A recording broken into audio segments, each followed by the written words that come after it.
They said I'd never make it. They called me useless, broke, a waste of potential. But I had a secret. I knew something they didn't, and when the day finally came to reveal it, their faces said it all. Let me take you back. It all started in my early 20s, right after college, or, in my case, dropping out of college. I wasn't failing, not academically at least. But something in my gut told me the path everyone was following wasn't for me. You know that instinct, that quiet, persistent voice that whispers, there's something more. Well, I listened to it, and it cost me everything. At first, my parents were devastated. My older brother, who already had a degree and a high-paying job, looked at me like I was some sort of family embarrassment. You're throwing your life away, he told me. No company's going to hire a quitter. Well, he was right about one thing. No company hired me. But I never applied. I took a part-time job fixing old computers out of a garage. It wasn't glamorous. I smelled like dust and soldering fumes half the time. My shoes were falling apart. Friends I once studied with crossed the street when they saw me like being near me would make them fail too. At family gatherings I became the punchline. Oh look, it's the tech wizard, my uncle would say laughing. Fixed any microwaves lately?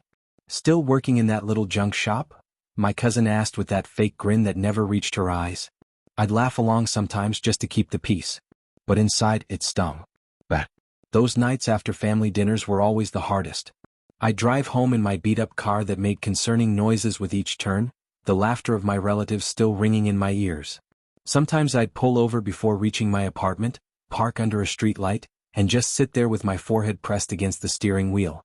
The weight of their disappointment was crushing, not because I cared what they thought but because deep down, in the quietest corners of my heart, I feared they might be right.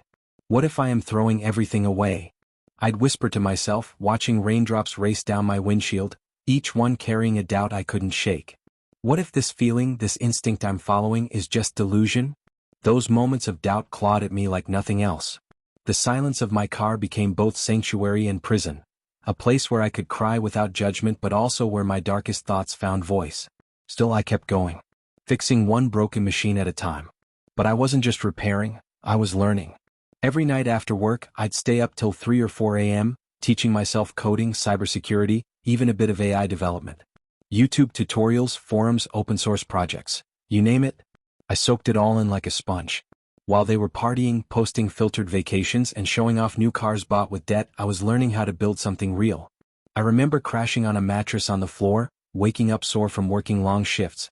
I ate canned beans, skipped meals, walked instead of taking the bus just to save money. The hustle was brutal. There were nights I cried into my pillow, asking myself if I was delusional. But I never stopped. The worst day came during winter about 8 months after I dropped out.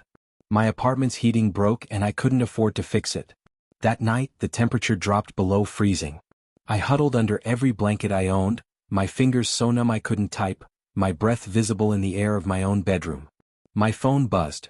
My brother had posted photos from his Caribbean vacation, captioned, "Living the Dream." I threw my phone across the room and watched it crack against the wall, another expense I couldn't afford.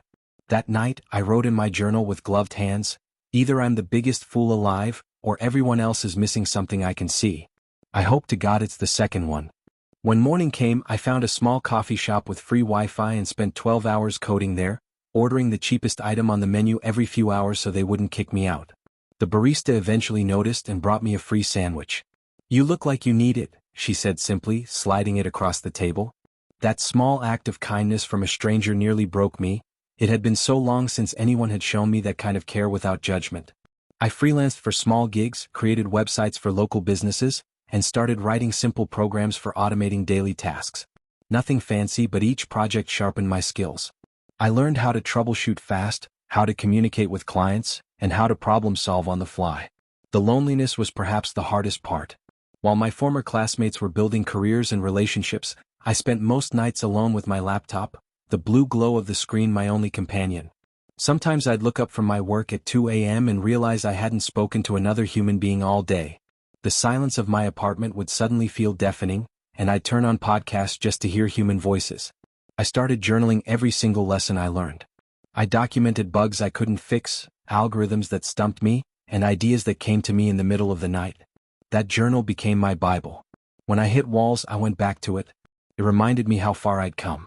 One particular entry stands out, written after a phone call with my mother. She had called to tell me about a job opening at my father's company. Just filing papers, she'd said, but it's something stable. The desperation in her voice made my chest ache. She wasn't trying to control me, she was afraid for me. I wrote that night, Mom thinks she's throwing me a lifeline, but it feels like an anchor. I love her too much to make her understand how much I need to swim on my own. By 26, I had built a collection of side projects. Mini tools, web scrapers, apps no one had heard of. But one idea stuck, PulseLogix. I started writing its first lines of code after a courier dropped off a broken package to my house. I chatted with the driver who shared how chaotic their route was. No order, no updates, just outdated GPS and luck. That was the spark. I still remember my 27th birthday. I celebrated alone with a bowl of instant noodles and a second-hand laptop humming in the background. No calls. No messages. Just me and my dream, a software platform I'd been quietly developing for over a year. It was rough, full of bugs and barely functional, but it was mine. I called it PulseLogix, a back-end system for small logistics companies to track and optimize their delivery routes. It wasn't sexy, but it solved a real problem. And real problems pay. That birthday night, I blew out a single candle stuck in a store-bought cupcake and made a wish that seemed impossible. For PulseLogix to change not just my life but the lives of others too. I remember laughing at myself afterward, thinking how childish it was to still make birthday wishes at 27. Then I went back to work until sunrise. At first nobody cared. I pitched it to a dozen small courier services. 11 ghosted me.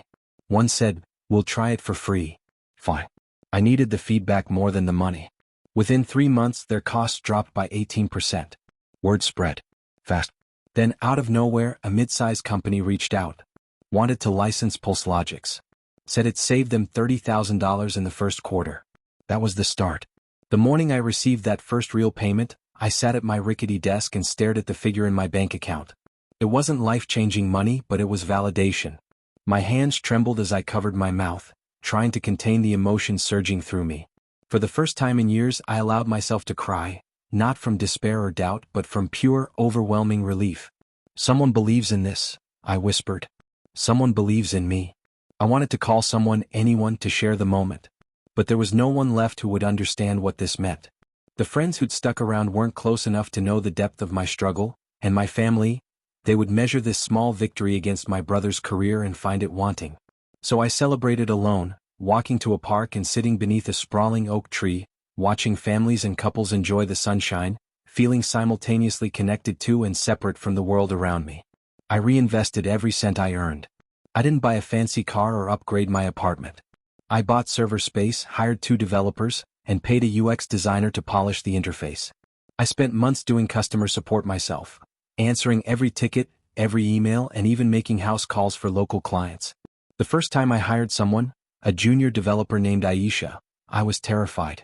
What if I couldn't make payroll? What if she saw through me and realized I was just winging it half the time? She arrived for her first day with a potted plant for the office, a small cactus that doesn't need much attention but adds life to any space.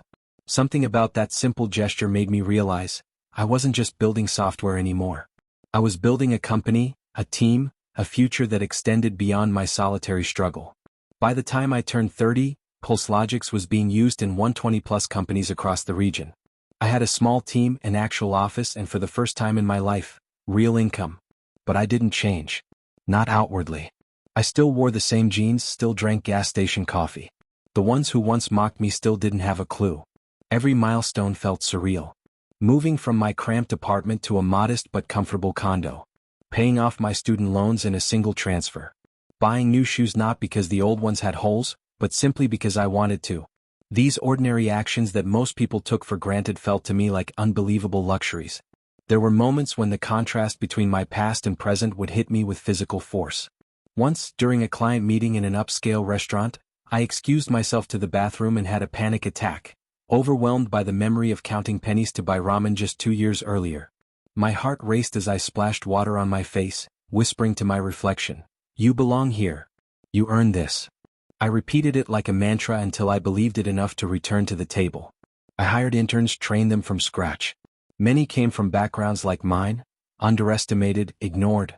I gave them chances no one gave me. And they thrived. Watching them grow became one of my greatest joys. There was Dev, a brilliant programmer who'd been rejected from jobs because his social anxiety made interviews impossible. Nadine, who left a prestigious firm because they wouldn't promote women to leadership roles. Carlos, whose community college degree was dismissed by tech giants despite his exceptional talent. Under the fluorescent lights of our modest office, they found what I had been searching for all those years ago, a place to belong. "Why did you hire me?" Dev asked me once, after successfully completing a project everyone else thought impossible. "You had no proof I could do this." "I didn't need proof," I told him. "I recognized the hunger in your eyes. It's the same one I see in the mirror." Soon we started offering more features: predictive delivery modeling, dynamic route suggestions based on real-time traffic data, fuel consumption analytics. Our platform wasn't just functional anymore, it was essential. Then I got invited to speak at a regional tech summit. I was terrified, honestly. I hadn't spoken in front of a crowd since high school. But I shared my story, failures and all. Afterward, a line of people waited to shake my hand. One of them said, "I wish I had your courage." That hit me. Standing at that podium, looking out at hundreds of faces, some skeptical, some curious, some encouraging, I felt naked. Vulnerable in a way coding alone in my apartment had never made me feel. My hands shook so badly I had to grip the edges of the lectern to steady them. But as I began speaking, something shifted. The words that had lived only in my journal, in my private thoughts, suddenly had weight and power in the world. "Success isn't always linear," I told them, my voice growing steadier with each word. "Sometimes it's a messy scribble of false starts, dead ends and unexpected detours. We celebrate the straight lines because they're easy to understand, easy to replicate. But my path, maybe some of yours too, looks more like a child's drawing, chaotic, unpredictable, but ultimately creating something real." When I finished speaking, the applause washed over me like a wave. But it was the silence that came before it, that moment of collective breath-holding, that told me my words had landed somewhere important. Later, a young woman approached me with tears in her eyes. "I've been thinking of giving up," she confessed. "Everyone says I'm chasing a fantasy. But listening to you, I think I can hold on a little longer."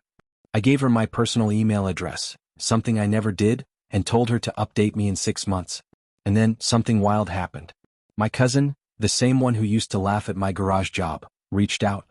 Her fiancé's logistics startup was struggling with deliveries, and they were hemorrhaging money. She asked if I could recommend someone who could help optimize their backend. I smiled as I typed back, "I might know someone. Why don't we set up a meeting?" Reading her message had sent me spiraling back in time. I remembered a particular family Christmas when she had cornered me by the punch bowl, champagne flute in hand, diamonds glittering on her wrist. "Still tinkering with old computers?" she'd asked loudly enough for others to hear. I thought that was just a phase. Her laugh had echoed in my ears for days afterward. Now here she was asking for my help, without even knowing it was me she needed. We met at a downtown cafe. She didn't recognize me at first. I had grown into myself. No longer hunched, no longer shy. Just calm. Confident. Silent power. When I said I was the founder of PulseLogix, her jaw literally dropped. "Wait, you made that? That software is incredible. Everyone's been talking about it." I didn't know. Of course she didn't. There was a moment, brief but real, when I saw something shatter behind her eyes.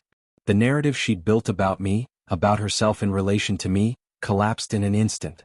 She fumbled with her coffee cup, avoiding my gaze. "Well, we haven't really kept in touch," she mumbled. I could have let her squirm. Part of me, the part that still carried the weight of all those dismissive comments and condescending smiles, wanted to. But another part recognized something familiar in her desperation. The fear of failure, of letting down those who depend on you. It was a feeling I knew too well. "Tell me about the problems you're having," I said gently. "Let's see if we can solve them together." Relief flooded her face. She pulled out a laptop and began explaining their issues, her words tumbling over each other. As she spoke, I noticed the dark circles under her eyes, the way her perfectly manicured nails had been bitten down to the quick. Success had different facades for all of us, it seemed. Then came the big one. My brother. Mr. Corporate Climber. Turns out, the company he worked for had recently adopted PulseLogix without even knowing I was behind it. He saw my name on a back-end report and froze. He called me that night, awkward and breathless.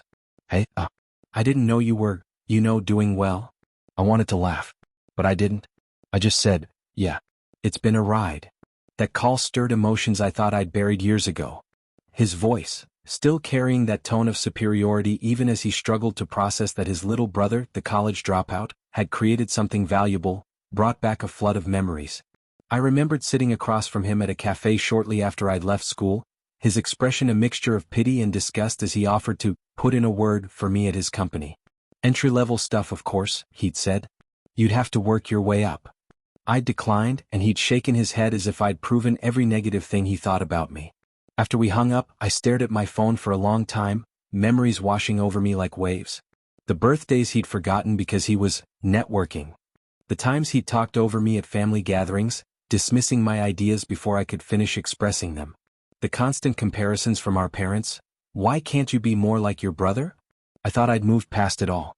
The success of PulseLogix had given me something I never had growing up. Confidence in my own path, trust in my own judgment. But his call had reopened wounds I didn't realize were still raw.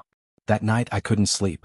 I paced my apartment, remembering a particularly painful moment when my brother had invited me to a party at his place, only to ask me to fix his entertainment system when I arrived.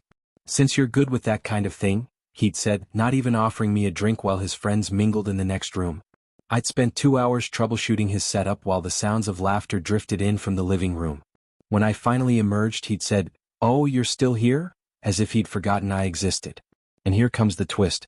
2 months later, the company he worked for got acquired. Massive layoffs. He lost his job. No warning, no cushion. He called again, but this time, to ask for help. "I've got an idea," he said. "I was thinking of starting something of my own.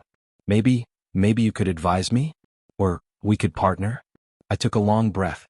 His words hung in the air between us, heavy with implications. This wasn't just about business advice. It was about reversing our roles, about him acknowledging that I had something valuable to offer. Something he needed.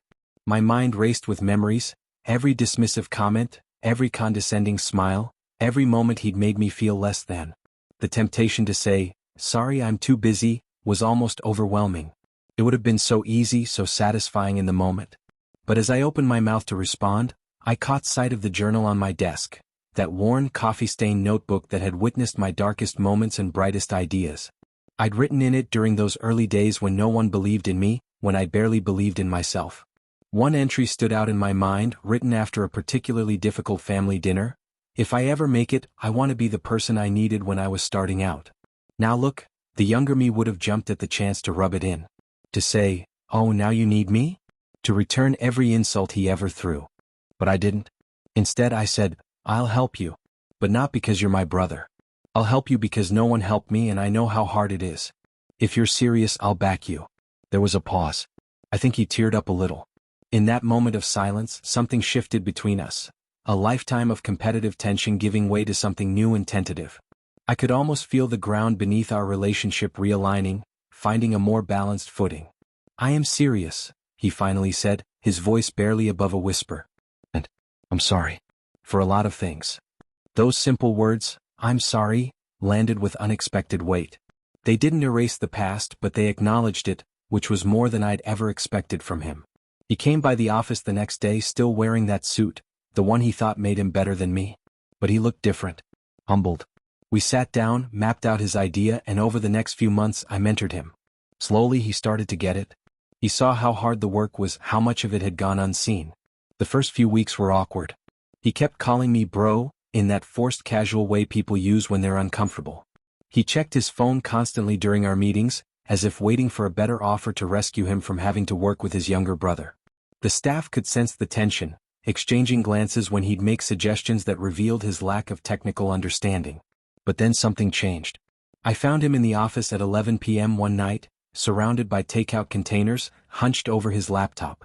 "I think I finally understand what you were trying to explain about the routing algorithm," he said without looking up.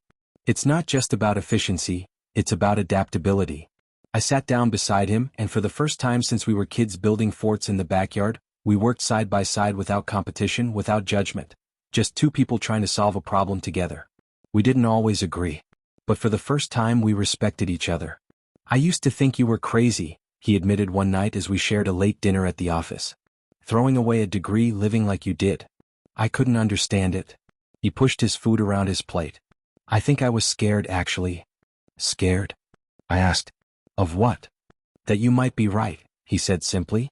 That there might be another way to succeed that didn't involve following all the rules I'd chained myself to. And with that partnership, we launched a new venture, a tool that used AI to forecast supply chain disruptions. It was risky. But with PulseLogix's reputation backing us, we gained traction quickly. Within a year, the new venture was profitable. Not as big but promising. There were still moments of friction. Old habits die hard, and there were days when his corporate mindset clashed with my more intuitive approach. We had one particularly heated argument about hiring practices. He wanted to recruit only from top universities, while I pushed for looking at portfolios and projects regardless of educational background. We didn't speak for 3 days afterward. But then he surprised me. He brought in a candidate he'd found, a self-taught developer with no degree but an impressive GitHub repository. "I think you'll like her approach," he said, sliding her resume across my desk. It was his way of saying he was listening, learning, evolving. My brother eventually thanked me, not just for the opportunity but for believing in him when he couldn't even believe in himself. It happened during the launch party for our joint venture. The room was filled with investors, clients, and team members, all celebrating what we'd built together. My brother clinked his glass for attention and began a speech I thought would be the usual corporate platitudes. Instead, his voice cracked as he said, "Most of you know me as the suit-wearing businessman of this partnership." Light laughter rippled through the crowd. What you might not know is that for years, I was the one telling my brother that he was making a mistake following his passion instead of a conventional path. The room grew quiet. I felt my throat tighten. "I was wrong," he continued, his eyes finding mine across the room. "And I'm standing here today not because I was right, but because when I finally admitted I was wrong, my brother was big enough to give me the chance I never gave him." He raised his glass. "To second chances, to unconventional paths, and to my brother, who taught me that success isn't what you have, but who you become. Because that's the thing about success. Real success isn't just what you build, it's who you become in the process." I didn't build a fortune to prove them wrong. I built it to prove myself right. And by the time they finally saw it, I didn't need their approval anymore. Their laughter stopped mattering years ago. What mattered was that I stayed true to the quiet grind, the lonely nights, and the voice inside that never gave up on me, even when everyone else did. And now I walk into rooms where people don't laugh anymore. They listen. Because I'm no longer the joke. I'm the one they call for advice. And this time I pick up the phone with a smile. Not to show off, but to show up as the person I always knew I could be. Last month, I returned to my old college campus for the first time in almost a decade. I'd been invited to give a guest lecture. Me, the dropout, speaking to students about entrepreneurship and innovation. The irony wasn't lost on me. As I walked those familiar paths, memories flooded back. The weight of expectations I couldn't meet, the anxiety that had churned in my stomach as I'd packed my belongings and walked away. But this time, those memories didn't have the power to hurt me. I passed the computer lab where I'd once stayed up all night struggling with assignments, the cafeteria where I'd eaten alone while planning my escape, the dean's office where I'd handed in my withdrawal papers with shaking hands. Each place held a ghost of who I'd been, scared, uncertain, but stubbornly following a vision only I could see. The lecture hall was packed when I arrived. Students filled every seat, some even sitting in the aisles. As I stepped up to the podium, I spotted a young woman in the back row wearing a faded hoodie, dark circles under her eyes, laptop covered in stickers, so reminiscent of myself at her age that my breath caught. I spoke about PulseLogix, about the technical challenges we'd overcome, about our growth metrics and future projections. But as I looked at that student, at all the students, I realized they needed to hear something else too. "The scariest decision I ever made," I told them, setting aside my prepared notes, "wasn't dropping out. It was choosing to believe in myself when no one else did. It was waking up every morning and choosing again to trust my own compass when every external measure of success said I was lost." After the lecture, that student approached me, clutching her laptop to her chest like a shield. "I'm thinking of leaving school," she confessed. "Everyone says I'm making a mistake, but I have this idea I can't shake." I didn't tell her to stay. I didn't tell her to go. Instead, I asked her questions about her idea, her plan, her backup options.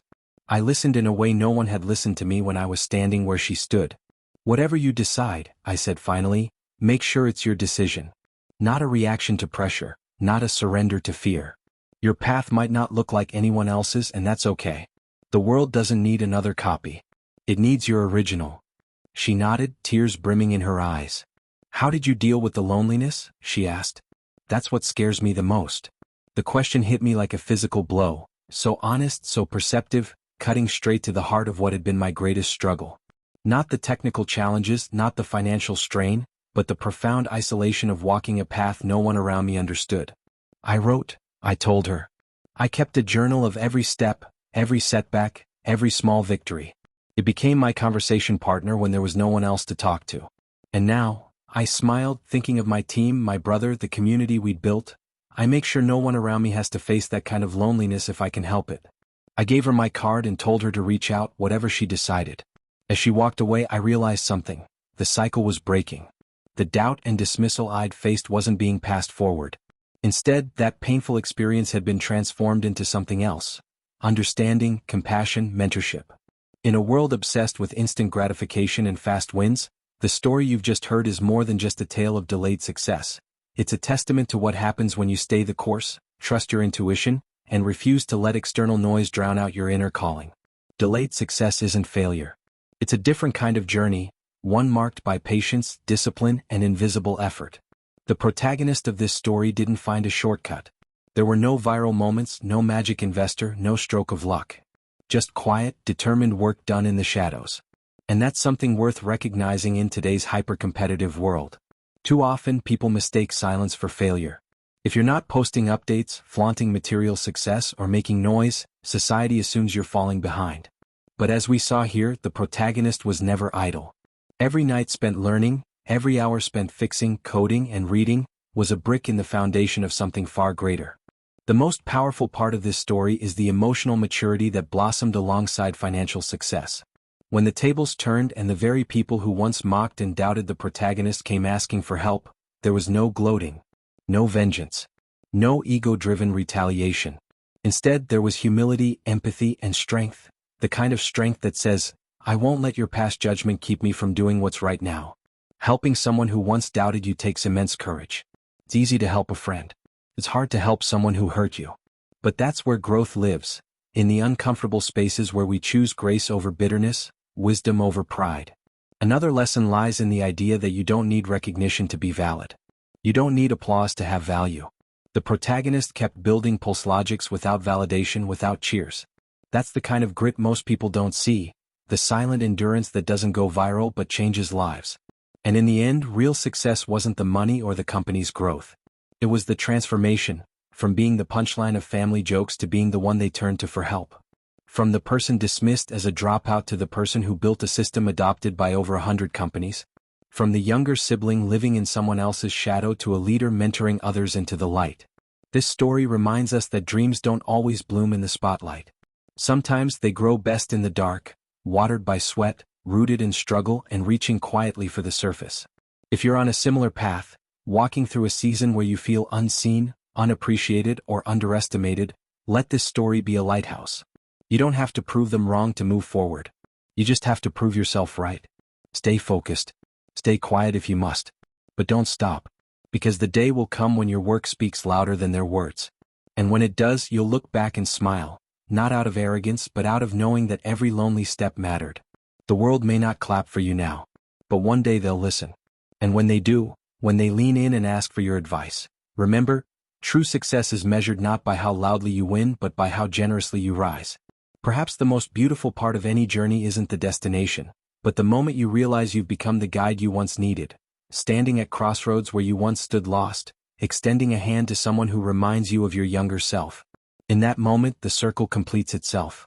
The pain transforms into purpose. The struggle becomes strength. And you understand finally that you weren't just building a business all those years. You were building a bridge.